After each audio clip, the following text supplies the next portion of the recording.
नमस्कार हजुरहरू सम्पूर्णमा आज पनि सदाको दिन जस्तै daily market update and technical analysis लिएर उपस्थित भइसकेको छु।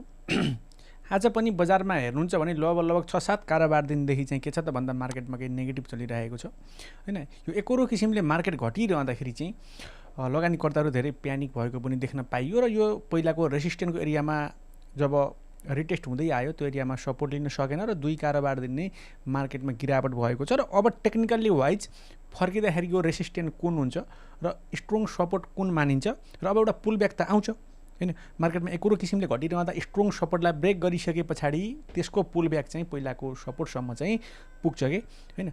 त्यो पोइन्ट चाहिँ कुन हो त्यसको बारेमा पनि चर्चा परिचर्चा गर्नेछौँ र यो मार्केट सधैँ यसै गरेर खसेर नै कतिपय साथीहरूले त मलाई 2280 नै आउँछ भनेर धेरै साथीहरूले पनि भन्नुभयो हैन। अब 2280 आउँछ कि अब सर के हो मार्केटमा त क्र्यास नै भयो जस्तो छ भनेर धेरै साथीहरूले भन्नुभयो। मैले उहाँहरूलाई के भनेको छु भनेदेखि हतार नगर्नुस् हैन। जो साथीहरूले यो एरियालाई ब्रेक गर्दा बित्तिकै बिक्री गर्नुभयो अब के भएको छ त भन्दाखेरि चाहिँ लेट भइसकेको छ भनेर मैले बताएको थिएँ र त्यसलाई मैले अझै भेरिफाई गर्नेवाला छु।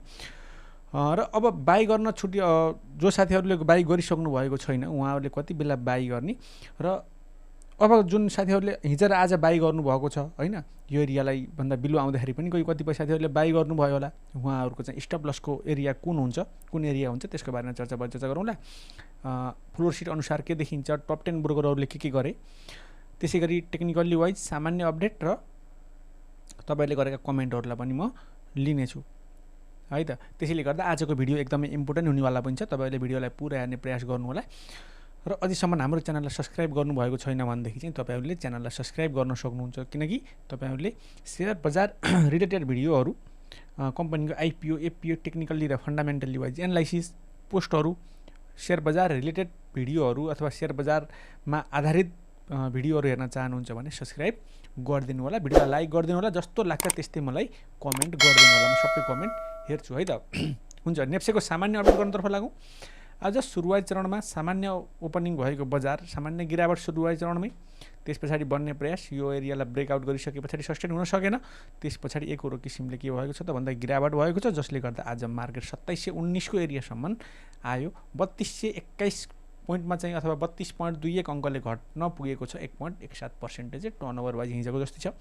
8 अर्ब 39 करोडको टर्नओभर देख्न सकिन्छ। 1,55,59,683 किताको आज खरिद बिक्री भएको हो।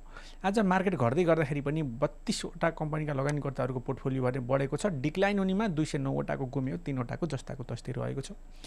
एडभान्समा एमएलबिएल को लगभग सर्किटकै लेभलमा कारोबार भएको छ। 9.98% को हामीले 9.9 भन्दा माथि भएकोलाई चाहिँ सर्किटको लेभलमा कारोबार भएको भन्छौँ हैन। विन लघुवित्त 8.80, ज्योति विकास बैंक 3.35, एसएडीबीएल लगायतका कम्पनीहरू टप गेनरको लिस्टमा। लुजरबाट हेर्नुहुन्छ भने नेस्टो, युएसएलबी, एचपीपीएल, आरएचजीसीएल र आरएफपीएलमा आज लुजरको लिस्टमा परेका छन् यिनी कम्पनीहरू। टर्नओभर वाइज हेर्नुहुन्छ भने एचआरएल, एनआरआईसी, एमएलबिएल, जिएमएलआई र एनआरएनमा आज के भएको छ त भन्दा ठुलो टर्नओभर देख्न सकिन्छ। भोल्युमबाट हेर्नुहुन्छ भने एमएलबिएल, जिएचएल, एचआरएल, एनआरआईसी, जेबीबीएलमा धेरै किता कारोबार भयो भने धेरै पटक कारोबार हुनेमा जिएमएलआई, एचआरएल, सिएलआई, एमएलबिएल, एनआरआईसी लगायतका कम्पनीहरू आज ट्रान्जेक्सनबाट अग्रस्थानमा आएका छन्। र यो जिएमएलआईका बारेमा पनि चर्चा परिचर्चा गरौँला। मैले हिजो प्रफिट बुक गर्न सक्नुहुन्छ भनेर भनेको थिएँ। आज 2000 कै आसपासमा गएर क्लोजिङ दिएको रहेछ। आज 303 वटा कम्पनीको 92,031 वटा ट्रान्जेक्सन हुँदै 1,55,59,683 किता 8 अर्ब 39 करोड 11,49,050 रुपियाँमा खरिद बिक्री भएका छन्। आज यदि सब इन्डेक्स हेर्नुहुन्छ भनेदेखि ब्याङ्किङ इन्डेक्स 0.71 ले घटेको छ। विकास ब्याङ्कमा राम्रो बढोत्तरी देखिन्छ। 1.93%ले आज विकास ब्याङ्कमा हरियाली देख्न पाइयो। सबै सेक्टर राताम्य हुँदाखेरि चाहिँ विकास ब्याङ्कले केही फड्को मारेको छ। Finance 1.57, hotel 1.13, hydro 1.51, investment 1.89, life 1.30, manufacturing 2.49 ले घटेको छ। म्यानुफ्याक्चरिङमा अलिकति ठुलो गिरावट छ, 2% भन्दा बढीको। Micro finance 0.89, mutual fund 0.10, non life insurance 0.99, other index 1.68 र ट्रेडिङ भने 1.79 ले आज घट्न पुगेको छ। अलिकति बीबीसी पनि आज 1.87% ले गिरावट भएको छ जसले गर्दा मार्केट अलिकति धेरै पनि तानियो। यो थियो इन्ट्राडे अथवा सामान्य अपडेट। र टेक्निकली हेर्नतर्फ लागौँ। अलि लङ रनबाट म हेर्न चाहेँ। यो पहिलाको रेसिस्टेन्टको एरिया हो। यो यसलाई ब्रेक गरिसके पछाडि यो एरियामा सपोर्ट गर्नु पर्थ्यो। यो एरियामा के गर्यो त भन्दाखेरि चाहिँ सपोर्ट लिएन, क्लियरली सपोर्ट नलिकनै के गरेको छ त भन्दा डाउनफल भएको देख्न सकिन्छ। र यस्तो अवस्थामा आउँदै गर्दाखेरि चाहिँ यसरी बढ्दै गर्दाखेरि यो एरियामा के लिएको छ त भन्दा सपोर्ट लियो, यसरी रेसिस्टेन्ट र यो एरियासम्म नै आउँछ भने पनि यो एरियासम्म चाहिँ एउटा पुल ब्याक जान्छ कि फेरि यो एरियाबाट खस्दै गर्छ भने एउटा हेड एन्ड सोल्जर प्याटर्न बन्नेवाला छ। यो कुरा पनि तपाईँले ख्याल गर्नु पऱ्यो होइन। र यो एरियामा एकपटक सपोर्ट चाहिँ अनिवार्य लिन्छ, त्यो भनेको 2600 लगभग 70 को पोइन्ट हुन आउँछ होइन। 2670 को आसपासतिरबाट एउटा के छ त भन्दा बलियो सपोर्ट रहेको छ। र यदि घट्नै छ भने पनि यो एरियासम्म आइसके पछाडि अबको पुल ब्याक 2760 नगइकन अथवा 2765-60 को एरिया टच नगरिकन यो सपोर्टलाई चाहिँ ब्रेक गरेर तल्लो एरियातिर चाहिँ आउँदैन क्या। तपाईँले त्यही अनुसार रणनीति बनाउनु पर्यो। हुन त नेप्से घट्दै गर्दाखेरि पनि तपाईँहरूका कम्पनीहरू बढेका हुन सक्छन्, तर यो होल नेप्से हो होइन, सबै क्यालकुलेट भएर चाहिँ यो नेप्से इन्डेक्स बनेको हुन्छ होइन। अब नेप्से इन्डेक्सलाई एनालाइसिस गरेर हेर्नुहुन्छ भनेदेखि यो एरियासम्म आइसके पछाडि एउटा बाउन्स ब्याक अनिवार्य छ, त्यो भोलिबाट पनि हुनसक्छ अथवा यो पोइन्टभन्दा बिलो चाहिँ आउने चान्स एकदमै कम हुन्छ। सबै एरियाबाट हेर्दै गर्दाखेरि यो एरियामा केही कन्सोलिडेट भएर लोअर ब्रेकआउट डाउन गरेको हुन्थ्यो भने के हुन्थ्यो त यो एरियाबाट माथि एउटा बाउन्स आउँछ भन्ने चाहिँ त्यति सम्भावना कम हुन्थ्यो। तर यो एरियालाई क्लियरली ब्रेकडाउन र माराबोजु क्यान्डलबाटै ब्रेकडाउन गरिसके पछाडि र एकरो किसिमले गिरावट भइरहेको छ भने पछाडि अब डिमान्ड त आउँछ, त्यो डिमान्डिङ जोन यो एरियामा रहेको छ होइन। र यो एरियाबाट डिमान्डिङ जोन आइरहँदाखेरि अबको पुल ब्याक पहिलाको जहाँको सपोर्ट थियो, सपोर्ट भत्काइसके पछाडि पहिला रेसिस्टेन्ट ब्रेक गर्दा बित्तिकै रिटेस्ट त्यो रेसिस्टेन्टमा हुने हो र पुल ब्याक जुन सपोर्ट ब्रेक गरेर तलतिर झरेको छ त्यो पुल ब्याक त्यो सपोर्टसम्म हुने हो कि होइन। त्यसैले गर्दाखेरि चाहिँ अबको पुल ब्याक चाहिँ यो एरियासम्म ढुक्क जान्छ। तपाईँले अहिले बिक्री गर्न छुट्नु भएको छ भने वेट गर्नुहोस्, तपाईँले बिक्री गर्नको लागि चाहिँ यो एरियासम्म जुन भनेको 2665 देखि 70 को पोइन्टसम्म चाहिँ मार्केटले एउटा बाउन्स हान्छ कि एउटा जम्प नजिकै छ। र यो एरियामा पुग्दा बित्तिकै बिक्री गर्ने होइन, फेरि यो एरियामा कस्तो रिएक्ट गर्छ, यसरी यस्तो किसिमले रिएक्ट गरेर तलतिर आउँछ, यस्तो खालको क्यान्डल बन्छ भने हामीले सेलको लागि हेर्न सक्छौँ। नत्र भने यसरी यसलाई ब्रेक डाउन अप गरेर चाहिँ अथवा ब्रेक आउट गरेर अप्पर मोभमेन्ट पनि लिन सक्ने सम्भावना रहन्छ। तर यो एरियासम्म आउँदै गर्दाखेरि चाहिँ फेरि यो एरियालाई ब्रेक आउट गर्ने सम्भावना अथवा प्रोबाबिलिटी एकदमै न्यून रहन्छ। त्यो कुरा पनि तपाईँले बोल्नु भएन, तर डिसिजन आफ्नो तरिकाले आफूले पनि एनालाइसिस गर्नुहोस् होइन। यसरी हामीहरूले त technically wise bull pattern valid हुनको लागि चाहिँ यो एरियालाई चाहिँ यो एरियामा आएर राम्रोसँग सपोर्ट लिनु पर्थ्यो, ब्रेकडाउन हुनु हुन्थेन। अथवा साइडवेज नै खेलेको भए पनि यो एरियामा साइडवेज खेलेर अप्पर ब्रेकआउट दिएको भए पनि राम्रै हुन्थ्यो। तर आज दुई कारोबार दिनले के गरेको छ त भन्दाखेरि चाहिँ लोअर ब्रेकडाउन गरिसकेको छ अथवा लोअर ब्रेकआउट गरिसकेको छ र अबको यो सपोर्टमा चाहिँ एउटा जम्प चाहिँ योसम्म पुग्छ। तपाईँहरू यसरी चाहिँ ढुक्क हुन सक्नुहुन्छ र बिक्री गर्न छुट्नु भएको छैन भने पनि छुटिसक्नु भएको छ भनेदेखि पनि तपाईँ आत्तिनु भएन, मात्तिनु भएन होइन। बिक्री गर्नुलाई पनि मार्केटले बारम्बार मौका दिन्छ होइन। यो टप नै लागेको हो भने पनि अबको बाउन्स ब्याक यो एरियातिर आएर मात्रै मार्केट तलतिर झर्छ र यो पोइन्टभन्दा बिलो जाँदैन। 2660 भन्दा बिलो आउने सम्भावना न्यून हुन्छ यो पोइन्टमा नपुगेसम्म, चाहे त्यो भोलि पनि हुनसक्छ पर्सि पनि हुनसक्छ। त्यो पुल ब्याक चाहिँ 2665-70 को एरियासम्म चाहिँ जुन पोइन्टबाट पनि यो पोइन्टबाट हुनसक्छ, यो पोइन्टबाट अथवा यो पोइन्टसम्मबाट चाहिँ यो पोइन्टसम्म जान्छ कि होइन। यसरी चाहिँ तपाईँले हेर्न सक्नुहुन्छ। र यसरी यो एरियालाई ब्रेकआउट गर्छ भने अब यो त एउटा राम्रै रेसिस्टेन्ट बनिसक्यो पहिलाको सपोर्ट होइन। यसलाई ब्रेकआउट गरेर रिटेस्ट भएर यसरी मात्रै बन्नुपर्छ यदि बढ्छ भने होइन। नत्र भने यसरी क्लियरली तपाईँले भने जस्तै यसरी डाउन भएर यसरी आउने होइन कि होइन। अब एउटा जम्प त नजिकै छ कि है। त्यसैले गर्दाखेरि चाहिँ तपाईँले एकदमै ढुक्क भएर क्लियरली कुनै इन्डिकेटर नहेर्नु, सबै इन्डिकेटरले आज नेगेटिभ देखाइसके होइन। बोलिङ्गर ब्यान्डको पनि मिड ब्यान्डलाई ब्रेक गरेर तलतिर आएको छ। एमएसिडीबाट हेर्नुहुन्छ भने पनि बियरिस क्रसओभर दिइसकेको छ धेरै समय पछाडि, यो एरियामा हुक बनिरहेका थिए होइन। र आरएसआईको लेभल हेर्नुहुन्छ भने पनि 50 भन्दा बिलो आएको छ, नेगेटिभ नै छ, टर्नओभर वाइज खुम्चिदो क्रममा छ। अब हिजो आज सेम नै छ होइन। सुपर ट्रेन्डबाट पनि सेल आइसक्यो, त्यसै गरी उता पाराबोलीबाट पनि सेल आइसक्यो, हाकिनासीबाट पनि सेल आइसक्यो। सबैतिरबाट चाहिँ अहिले के देखिन्छ त भन्दा नेगेटिभ देखिन्छ। तर नेगेटिभ भयो भन्दा बित्तिकै तपाईँ नआत्तिनुहोस्, इन्डिकेटर केही ल्यागिन हुन्छन्। अबको पुल ब्याक भनेको चाहिँ 2665-70 को पोइन्टसम्म चाहिँ मार्केट कन्फर्मै फर्किन्छ। त्यो पोइन्टमा नपुगेसम्म मार्केटले चाहिँ यसरी ब्रेकडाउन गर्दैन कि है त। र मैले यो एरियामा बाई गर्नुहोस् भन्ने रिजन पनि त्यही थियो होइन, कि त यो एरियाबाट मार्केट फर्किन्छ एकदमै राम्रो भयो, अब रिस्कको जोन हो होइन, अब यदि ब्रेकडाउन हुन्छ नै भने पनि पुल ब्याक चाहिँ यो एरियासम्म जान्छ भनेर मैले तपाईँहरूलाई बारम्बार भनेको पनि थिएँ। अब सब इन्डेक्स हेर्नुहुन्छ भनेदेखि म्यानुफ्याक्चरिङमा अलिकति ठुलो गिरावट छ आज होइन, रिटेस्ट अलिकति धेरै नै भयो, नेप्सेको सेम छ।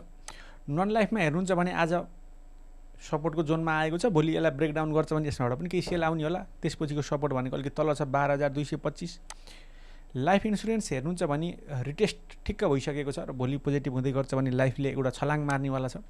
विकास ब्याङ्कले आज केही पोजिटिभ रिएक्ट गर्यो भनेपछि अबको स्ट्रङ सपोर्टको जोन भनेर 5772 पोइन्टले हामीले लिएका छौँ, त्योभन्दा ब्रेकडाउन गर्छ भने स्टप लस हुन्छ, किनकि त्यो एरियामा राम्रो रिएक्ट गरिरहेको छ। ब्याङ्किङमा आज ब्रेकडाउन भने गरेको छैन, 1377 बिलो आउँछ भनेदेखि चाहिँ ब्रेकडाउन भएको मानिन्छ। फाइनेन्स हेर्नुहुन्छ भने आज गिरावट छ, ब्रेकडाउन गर्यो फाइनेन्सले र अबको बााउन्स ब्याक आजको ओपनिङसम्म पुग्छ। हाइड्रो इन्डेक्सले पनि ब्रेकडाउन गरेको छ, आज 4 घन्टाकै कारोबार 4 आवर क्यान्डल नै नेगेटिभ बनेका छन् भने पछाडि सब इन्डेक्स वाइज पनि त्यति राम्रो देखेन। अहिलेसम्म हेर्दाखेरि ब्याङ्किङ र लाइफ इन्सुरेन्स बेटर देखिन्छन्।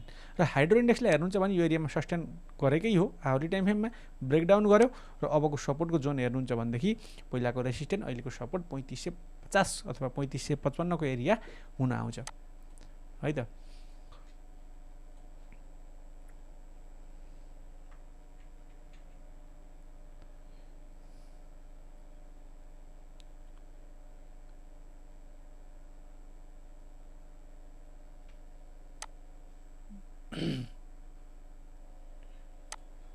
आजको समरी हेर्दाखेरि चाहिँ 58 नम्बर ब्रोकरको बाई 55 को बाई छ, दुईटाको बाई छ, 12.13%ले ओगटेको लिड गरेको टर्नओभर लिएको ब्रोकर चाहिँ आज बाई लिस्टमा छ। 55 ले 9% भने पछाडि लगभग 20-21% ब्रोकरको त बाई लिस्ट नै देखिन्छ।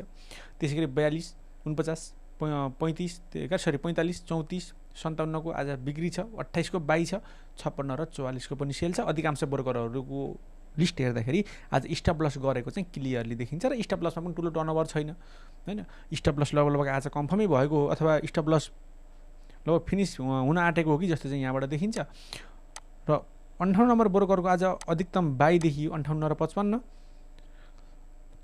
एनआरएन र बरुणलाई लगभग बढी नै बाई गरेको देखिन्छ भने सेल लिस्ट हेर्नुहुन्छ भने एनआरएन र एमएलबिआरलाई एनआरएनलाई अलिकति म्याचिङ गरेको देखिन्छ होइन।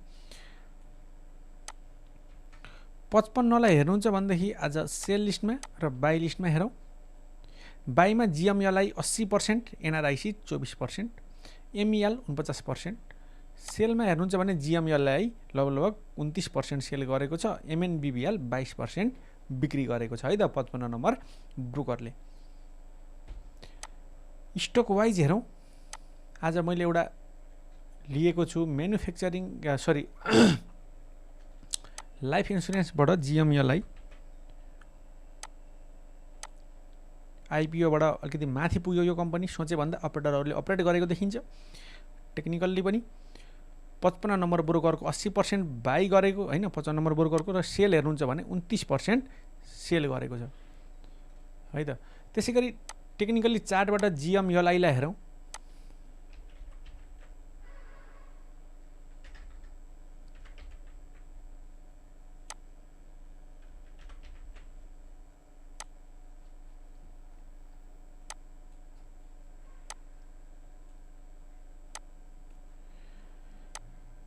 सुरुवाती आवरमा माथि नै बसेको थियो, सेकेन्ड आवरमा चाहिँ 1883 सम्म आयो, त्यस पछाडि सर्किटकै लेभलमा लगभग माथिल्लै पोइन्टमा गएर भनौँ न हिजोकै जुन पोइन्टमा थियो इन्डिसिजन टाइपको भनौँ डेली टाइम फ्रेममा हेर्दा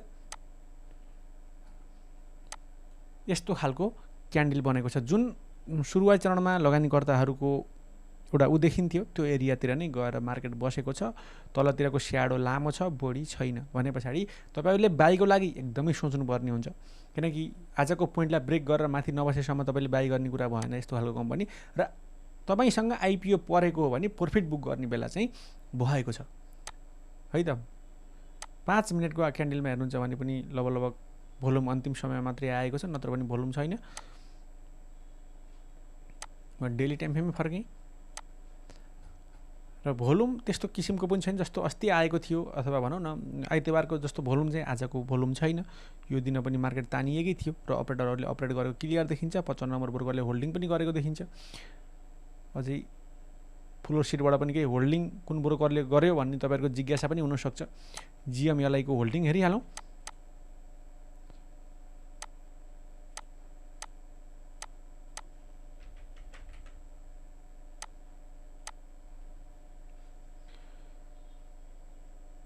पचपन्न नम्बर ब्रोकरको लगभग कति छ त भन्दाखेरि चाहिँ 4 लाख किताभन्दा बढी चाहिँ होल्डिङ छ, ताकि यो कम्पनीको फुल डेट सेयर 22 लाख किता हो। यो कम्पनी 55 नम्बर ब्रोकरले उच्च किसिमले बाई गरेको देखिन्छ र आज पनि त्यसैकै होल्डिङ बढी छ अथवा बाई त्यसैकै बाई बढी छ भने पछाडि भोलि नै घट्छ भन्ने चाहिँ हुँदैन हैन। 4-5 लाख किता बाई गर्नु भनेको सामान्य कुरा भने होइन। र हिजो आज कुराकानी गर्नुहुन्छ भनेदेखि जिएमएलआईलाई लगभग 1.5 लाख किता 1,60,000 किता लगभग चाहिँ 55 नम्बर ब्रोकरले नै बाई गरेको छ है। लगभग आजकै कारोबार दिनमा हेर्नुहुन्छ भने पनि करिब 97 लाख किता त यसैले होल्ड गरेको छ हैन। र यसको चाहिँ लगभग 1,97,000 किता चाहिँ आज चाहिँ बाई सेल भएको छ हैन। लगभग अधिकांश चाहिँ यही ब्रोकरले नै होल्ड गरेको देखियो कि। त्यसैले गर्दाखेरि चाहिँ तपाईँले कसरी डिसिजन लिनुहोस् भनेदेखि अब फ्रेस बाई त म भन्दिनँ हैन, छ भने होल्ड गर्न सक्नुहुन्छ। र जब 1890 बिलो आउँछ त्यस पछाडि चाहिँ तपाईँले एक लेभलमा बिक्रीको लागि हेर्न सक्नुहुन्छ। अहिलेको लागि चाहिँ भोलिबाटै मार्केट घट्दै आउँछ भने 1890 बिलोला स्टप लस मान्न सक्नुभयो हैन। त तल बाई गर्नुभएको छ भने फ्रेस बाई भनिन, एउटा लगभग एउटा सामान्य रिटेस्ट चाहिँ तलतिर नै आउनेवाला छ। माथि पुगिसके पछाडि होल्ड गरे पनि ब्रोकरले त्योमा चाहिँ बाईको लागि हेर्न सक्नुहुन्छ। नत्र भने यो कम्पनीलाई 2000 को आसपास गएर हाल्नुहोस् चाहिँ भनेर मैले भनिनँ है त। त्यसै गरी एसएस प्रोबाट आएका बाई सिग्नल छन् भने हामीहरूले तिनीहरूलाई पनि हेरिरहेका छौँ सधैँ। यिनीहरूलाई वाच गर्न सक्नुहुन्छ। बाई भने गर्ने होइन। एनएचडिएललाई टार्गेट 984, स्टप लस 775। एनएमबीलाई हेर्नुहुन्छ भने टार्गेट 292, स्टप लस 230। पिआरआइएनलाई हेर्नुहुन्छ भने 1118 टार्गेट, स्टप लस 881। सिग्नल 989 मा आएको छ। सिन्धु विकास ब्याङ्क हेर्नुहुन्छ भने सिग्नल 1116, स्टप लस 993 र अहिले सेम प्राइस नै एलटिपी रहेको छ। युएआइएललाई हेर्नुहुन्छ भने टार्गेट 762, स्टप लस 600 र अहिले एलटिपी 668 मा रहेको छ है त। यो थियो एसएस प्रोबाट आएका बाई सिग्नल। तपाईँहरूले गरेका कमेन्टहरूलाई पनि हेरिहालौँ। भोलि मार्केट रिभर्स हुन्छ नेप्से भन्नुहुन्छ, आज चाहिँ भएन। मैले एनालाइसिस गरि नै हालेँ अघि। सुपर मादी किन्दा कस्तो होला एनालाइसिस भन्नुहुन्छ। सुपर मादी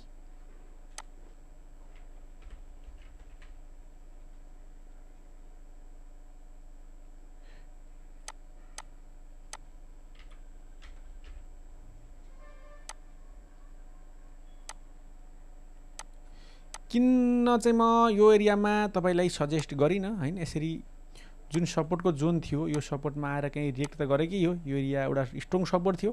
यो एरियालाई के गर्यो त भन्दा ब्रेकडाउन गरेको छ र पुल ब्याकको एरिया हेर्नुहुन्छ भने 1125 तिर चाहिँ तपाईँले एकचोटि निस्किनु होला भन्न मैले भन्न चाहेँ है त। सुपर मादीमा बाई भनिनँ। बाई जबसम्म 1280 भन्दा तल हुन्छ तबसम्म चाहिँ मैले बाई भनिनँ। म डेली टाइम फ्रेममा छु। एकेजिसिएलको बाइङ पोइन्ट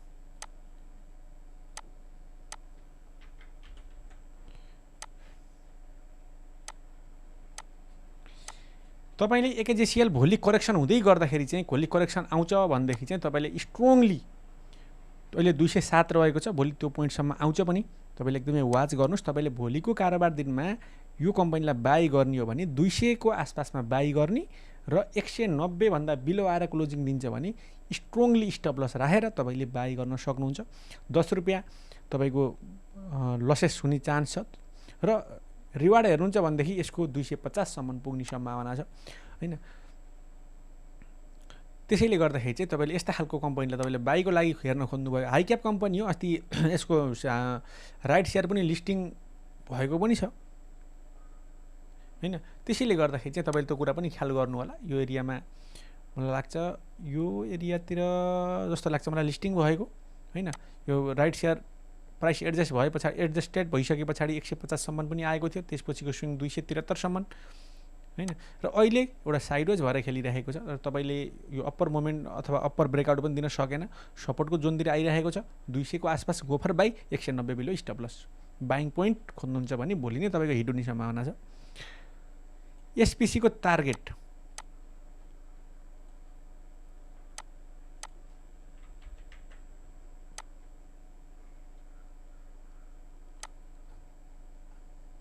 15 मिनटको टाइम फ्रेममा छु। टार्गेट त खोज्ने कुरै छैन। अस्ति 715-17 पुगेको कम्पनी म डेली टाइम फ्रेममा आएँ नेपालको मार्केटमा 15 मिनटको क्यान्डल हेरेर त्यति धेरै एक्युरेसी देखिन्न। यसरी डब्ल्यू प्याटर्न बनेर बढिरहँदाखेरि चाहिँ लगभग यो कम्पनीको सपोर्ट भनेको 600 पोइन्ट बिलो स्टप लस हुन्थ्यो। अहिले स्टप लस हिट भइसकेको छ। तपाईँ वेट बाई चाहिँ म यो प्राइसमा सेम प्राइसमा भनिनँ, वेट गर्नुहोस्। जबसम्म एउटा पोजिटिभ प्याटर्न बन्दैन तबसम्म म चाहिँ बाई भन्दिनँ। एउटा सपोर्ट लिने चान्स भनेको 550 हो। तपाईँले 550 तिर गएर बाई भने गरिहाल्ने होइन। त्यो पोइन्टलाई एकदमै वाच गर्नुहोस्। 550 भन्दा माथि माथि बस्न खोज्छ भनेदेखि चाहिँ एकचोटि बाईलाई हेर्नुहोस्। नत्र भने मलाई 550 लाई पनि यसले ब्रेकडाउन गर्छ कि जस्तो लागिरहेको छ। र सपोर्टको कुराकानी गर्नुहुन्छ, स्ट्रङ सपोर्टको कुराकानी गर्नुहुन्छ भनेदेखि यसको सपोर्ट भनेको यो जोन हो कि लगभग 480 को आसपास। यो भनेको स्ट्रङ सपोर्ट मानिन्छ एसपीसीमा। टार्गेटको कुराकानी गर्नुहुन्छ। टार्गेटको कुराकानी लगभग मार्केट बढ्दै गर्छ भने 700 सम्मको टार्गेट राख्न सक्नुहुन्छ है त। यो पोइन्टबाट बढ्छ भने पनि यो पोइन्टलाई ब्रेकडाउन गरेर यो एरियामा आउँछ भनेदेखि फेरि त्यसपछिको टार्गेट भनेको लगभग 560 हो। फेरि यो एरियाभन्दा माथिबाटै फर्किनु पर्यो फेरि, नत्र भने चाहिँ है त। एमकेजेसी 588 को बाई छ। के गर्ने सुझाव पाऊँ? एमकेजेसी 588 पोइन्ट अफ टेक्निकल भ्यू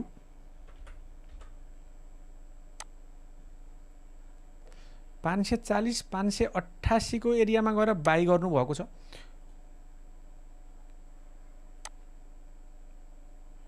लगभग यो एरिया बुलिस अर्डर ब्लकको जोन हो हैन। तपाईले अहिले बाई गर्नुभएको छ भने होल्ड। म यो एरियामा सेल भनिनँ किनकि धेरै डिफरेन्ट पनि छैन हैन। यो एरियामा एउटा स्ट्रङ सपोर्ट रहेको छ र यो एरिया ब्रेकडाउन गर्छ भने त 500 बिलो आउँछ भने त तल आउने चान्स छ, चान्स हुन्छ नै हैन। त्यसपछिको चाहिँ यो सपोर्ट स्ट्रङ सपोर्ट मानियो। यसरी र यो एरियाभन्दा माथि म होल्ड नै भने अहिलेको प्राइसमा कि त तपाईँले यो एरियामा जब लगभग 580 बिलो आउँथ्यो त्यसपछि स्टप लस गर्नु पर्थ्यो, नत्र भने अहिलेको प्राइसमा 540 मा आएर चाहिँ म सेल गर्नुस् भनेर भनिनँ हैन। 515 देखि 500 सम्म त एउटा राम्रै सपोर्ट रहेको छ। अब अर्को कम्पनीमा शिफ्ट हुन्छु भन्ने जस्तो पनि छैन फेरि हैन। यसको टार्गेट तपाईको बढ्दै गर्दाखेरि चाहिँ टार्गेट माथिल्लो लगभग 680 सम्मको टार्गेट पनि हिट हुन्छ हैन, बढ्छ भनेदेखि। र डिसेम्बर 22 देखि यताको तपाईले ब्रोकरबाट यदि हेर्नुहुन्छ भनेदेखि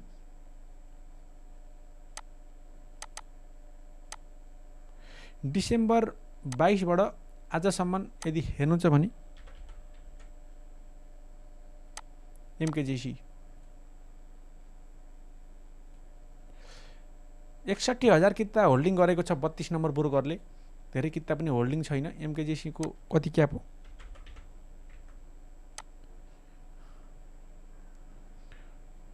37 लाख किता 2024 को 8-10 मा यसको परमोटर अनलक भएको छ। लगभग परमोटर अनलक मार्केटमा हेर्नुहुन्छ भनेदेखि यो एरियातिर आएको होला हैन।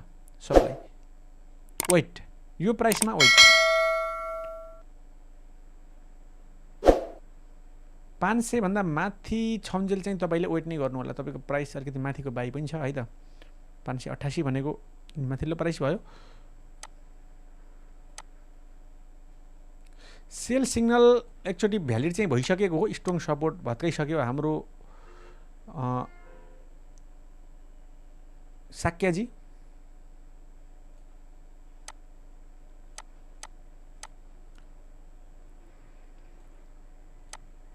है त हुन्छ। लगभग आजको भिडियो यति नै थियो। लगभग कमेन्टहरु भ्याइ नै सके। तपाईलाई एनालाइसिस कस्तो लाग्यो एउटा कमेन्ट गरिदिनु होला, लाइक गरिदिनु होला। तपाईलाई जस्तो लाग्छ त्यस्तै कमेन्ट गरिदिनु होला। च्यानललाई सब्स्क्राइब गरिदिनु होला। आजको आजको कार्यक्रम यही नै सकिन्छ। नमस्ते।